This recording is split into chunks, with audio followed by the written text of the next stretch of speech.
হাতে এই ধরনের রেখা থাকা মানে এই ধরনের যে হাতের গঠন, সে হাতের গঠন দিয়ে আপনারা যে কোন গ্রহটা খারাপ আছে, কোন গ্রহের প্রতিকার করতে পারবেন বা কোন গ্রহের প্রতিকারটা আপনাকে করতে হবে, একটা হাতের লক্ষণ দেখে বা হাতের রেখা দেখে আপনারা নিজের হাতের নিজের প্রতিকার করার সম্ভব। তা আজকে সেই বিষয়টা নিয়ে আলোচনা করব। আমি আপনাদের সাথে আছি বিশ্বজিৎ। আমার জীবন দর্পণ চ্যানেলে যদি আপনারা নতুন হয়ে থাকেন, চ্যানেলটা সাবস্ক্রাইব করে নেবেন এবং পাশে থাকা বেল আইকন অল করে দেবেন, যেমন আমার নতুন নতুন ভিডিওর নোটিফিকেশান আপনারা দ্রুত পেয়ে যান। তো আজকে একটা বিশেষ ধরনের হাতের আলোচনা করব। আগে বিভিন্ন রকম আমি হাতের ভিডিও দিয়েছি। এই হাতটা সম্পূর্ণ একটা ভিন্ন প্রকৃতির। এই হাতের মাধ্যম দিয়ে আপনারা সরাসরি যে কী রেমেডি হতে পারে আপনারা বুঝে নিতে পারবেন। প্রথম আমি আগেও বলেছিলাম, সেই জিনিসগুলো আমি বারংবার বলে যাচ্ছি, যে হাত দেখার সময় বা হাতের বিশ্লেষণ করার সময় হাতের প্রথম দেখবেন হাতের কালারটা কীরকম আছে। হাতের কালারটা কীরকম আছে সেটাকে দেখে নেবেন, এবং হাতটা কী প্রকৃতির আছে। যদি এই ধরনের রেক্ট্যাঙ্গেল প্রকৃতির হয় তাহলে দেখবেন এটা একটা লিডারশিপ দেওয়ার মতো একটা হাত, এটাকে আপনারা একবার দেখে নেবেন। আর হাতের আঙ্গুলের যে সেটিংসটা আপনারা সবসময়ই দেখবেন। দেখুন এই হাতে কি আছে।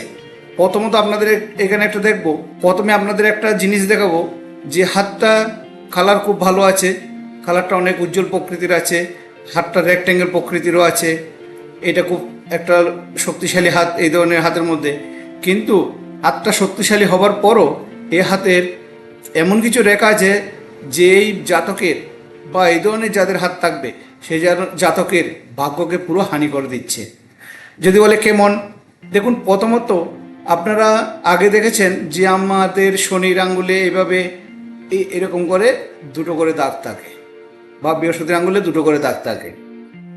এই একটা দুটো, এই একটা তিনটা করে থাকে, এই এখান থেকে ধরলে তিনটা করে থাকে।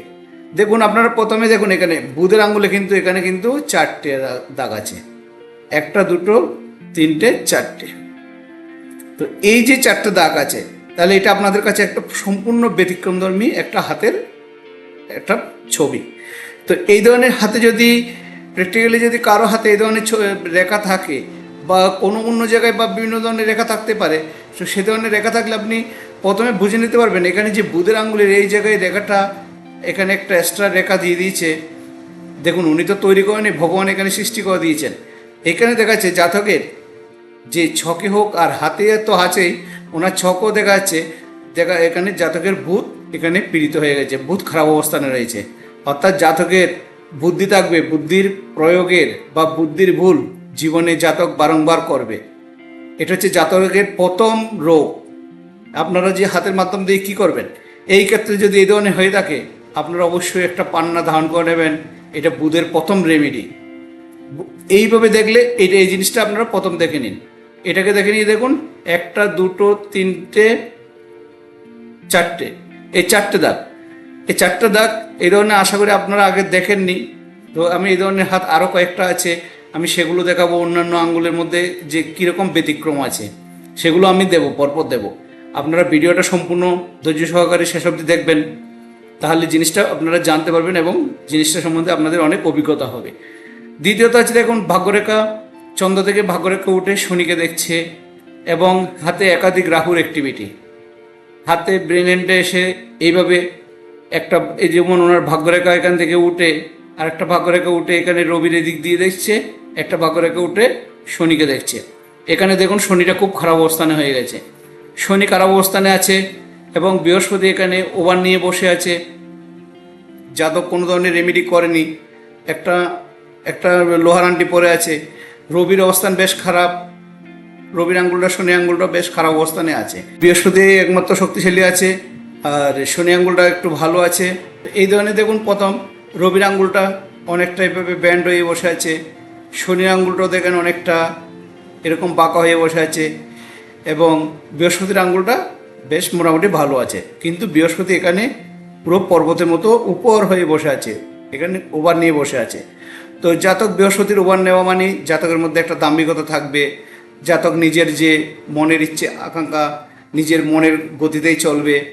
অনেক কিছু বিশ্বাস না করা বা জ্যোতিষ সংক্রান্ত বিশ্বাস না করা, বা যেখানে গেলে হয়তো ওনার যদি কাজ না হয় সেখানে ওনার মন ভেঙে যাবে। জাতক যে কোনো কাজে কোনো কাজ একবার না হলে জাতক এখানে কিন্তু হতাশায় পড়ে যাবে। শনি খারাপ অবস্থানে আছে, শনি এখানে ধারদানায় যুক্ত করিয়ে দেবে। জাতকের জীবনটা একটা দুর্বিষহ জীবন। এই ধরনের হাত যাদেরই থাকবে, আপনারা এই রেখাটা থাকুক, এখানে যদি 4টে রেখা থাকুক বা এটাতে থাকুক বা শনিতে থাকুক, যেটাই থাক, যেই আপনার গ্রহের পর্বতে আপনার এই ধরনের রেখা থাকবে, সে গ্রহ আপনার পীড়িত আছেই। আপনার সে গ্রহটা খারাপ আছে, কোনো না কোনো রাহু দ্বারা দৃষ্ট আছে, সে গ্রহ কোনো পাপী গ্রহ দ্বারা কোনো এখানে নিয়ে বসে আছে, বা সে গ্রহ কোনো দুস্থানে বসে আছে। জাতকের বুধ এখানে খারাপ অবস্থানে রয়েছে। দ্বিতীয় কথা হচ্ছে, এখানে ভাগ্যরেখা চন্দ্র থেকে, এখানে চন্দ্র থেকে ভাগ্যরেখাটা উঠে শনিকে দেখছে, আবার এদিক থেকে একটা রেখা উঠে রবিকে দেখছে। শনিকে দেখছে মানে চন্দ্র থেকে শনিকে দেখছে, জাতকের এই শনিচন্দ্র মিলে একটা বিষ দোষের ফল দিচ্ছে। অর্থাৎ জাতক যে কোনো কাজ যাবে, সেখানে কোনো কাজ সহজে হতে চাইবে না, কোনো একবারে সে কাজটা তার ফলপ্রসূ হবে না। এখানে জাতক এখানে কিন্তু জীবনে একটা হতাশার দিকে চলে যাবে। শুক্র বলে এটা বেশ ভালো অবস্থানে আছে, কিন্তু হাতের প্রত্যেকটা রেখা দেখা যাচ্ছে এই মঙ্গল, এই একটা রেখা আছে চন্দ্র, অর্থাৎ চন্দ্রমঙ্গলকে দেখছে, কিন্তু চন্দ্রমঙ্গল এখানে লক্ষ্মী যোগ করছে। কিন্তু একাধিক রাহুর অ্যাক্টিভ থাকার জন্য জাতক কিন্তু প্রত্যেকটা কাজে একটা বিড়ম্বনা, প্রত্যেকটা কাজে একটা সমস্যার মধ্যে দিয়ে জাতককে জীবনে এই চলতে হবে। এটা একটা বিষয়। দেখুন, জাতকের ইচ্ছাশক্তির জায়গাটা জাতক এভাবেই তুলে পাঠিয়েছে। যাদের ইচ্ছাশক্তি ভালো থাকবে, দেখুন হাতের ফটো তোলার সময় আপনারা একটা জিনিস প্রথম থেকেই ওখানে আপনারা লক্ষ্য করতে পারবেন, যে কোনো হাতের কোনো জাতক ফটো তুলবে, ওনার হাত যেভাবে থাকুক না কেন, হাতটা কিন্তু সঠিকভাবেই উঠবে কিন্তু। আর যদি জাতকের গ্রহ খারাপ থাকে, সে হাতটা সেরকমই আসবে। অনেকে দেখা যাচ্ছে আঙ্গুল, বুধের আঙ্গুল এদিকে চলে যাচ্ছে, বৃহস্পতির আঙ্গুল এদিকে চলে যাচ্ছে, অনেকে দেখা যাচ্ছে রবির আঙ্গুল এদিকে চলে যাচ্ছে, শনিটা বেশ সোজা আছে। এই ধরনের বিভিন্ন আমি দেখেছি। তারা জাতকেরা কি ভুল করে বা ইচ্ছাকৃত করে তাই নয়, হাতটা যখন ফটো তোলার সময় কিন্তু জাতকের এই হাতটা এরকমই হয়ে থাকে। আর ওইভাবেই তুলে নেবেন, ওইভাবে তুলেই দেখবেন, কারণ জাতকের কোন জায়গাটা ভুল আছে সেটা বুঝতে পারবেন। কারণ এটা রেখেছে, এই আঙ্গুলগুলো সোজা রেখেছে, জাতক এই আঙ্গুল সোজা রাখলে এই অবধি আসবে। কিন্তু এই অবধি আসলে কী হবে, জাতকের এই যে এত সমস্যার কারণে জাতকের আস্তে আস্তে ইচ্ছাশক্তির জায়গাটা অনেকটা কম হয়ে যাচ্ছে। আঙ্গুলটা বেশ লম্বা আছে, এই অবধি আসবে জাতকের, কিন্তু এই বারংবার সমস্যার জন্য জাতকের ইচ্ছাশক্তিটা কম হয়ে যাবে। দেখুন এখানে কেতুর জায়গাটা বেশ খারাপ অবস্থানে রয়েছে, আর চন্দ্রটা প্রচণ্ড এখানে নিচের দিকে ঢলে আছে। তো চন্দ্র ঢলে আছে মানে কি, শনিচন্দ্র এমনি একটা দৃষ্টি বিনিময় করেছে। শনিচন্দ্র দৃষ্টি বিনিময় করলে এমনি চন্দ্র পীড়িত হয়ে যায়। তার সাথে সাথে শনিও খারাপ আছে।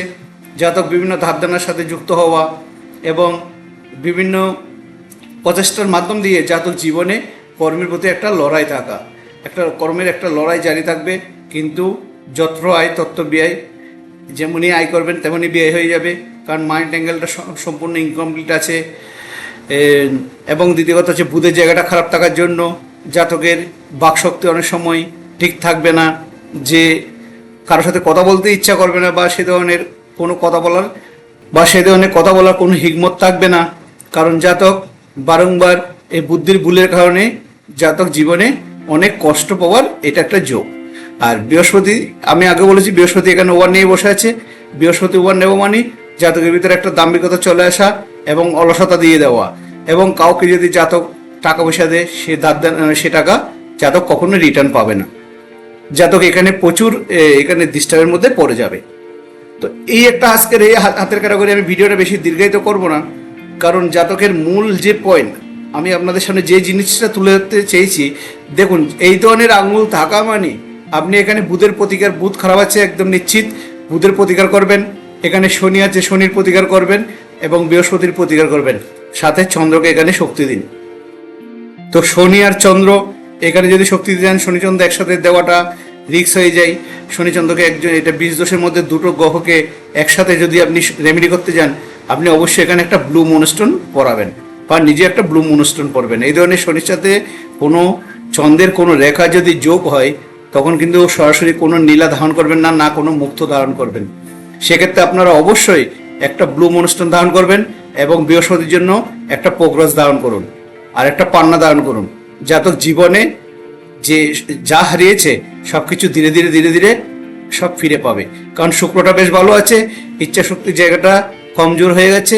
এখানে বৃহস্পতি বললে শনি আর চন্দ্র শক্তি পেলে এখানে বৃহস্পতি ইচ্ছা শক্তির অনেক মনোবল বেড়ে যাবে। আর বুধের জায়গাটা ঠিক হলে জাতকের প্রত্যেকটা কাজের কমিউনিকেশন এবং বাকশক্তিগুলো শক্তিশালী হবে। তো আজ এই বলে এখানে শেষ করব ভিডিওটা, আমি আর দীর্ঘায়িত করব না। দেখা হবে আগামী কোনো নতুন ভিডিও নিয়ে আপনাদের সামনে। ওম নমঃ শিবায়।